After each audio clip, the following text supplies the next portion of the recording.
एक समय की बात है, एक महान शिव भक्त था, राजा चित्रकेतु। वो भगवान शिव का अनन्य भक्त था, लेकिन उसे अपने ज्ञान और भक्ति पर थोड़ा घमंड भी हो गया था।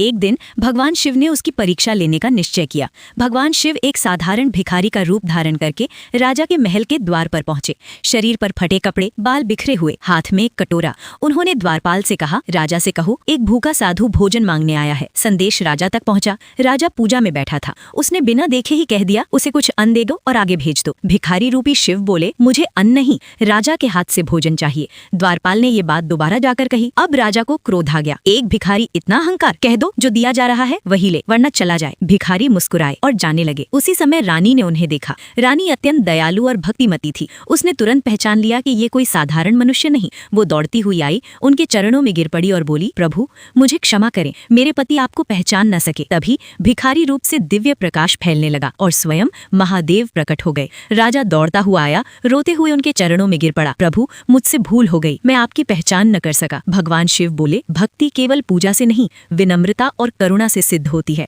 जिसके हृदय में अहंकार है, उसकी भक्ति अधूरी है। राजा का घमंड चूर हो गया। उसने सच्ची भक्ति का मार्ग सीखा। तभी से कहा जाता है, भगवान को बड़े मंदिर नहीं, बड़ा हृदय प्रिय है। बोलो जय महाकाल।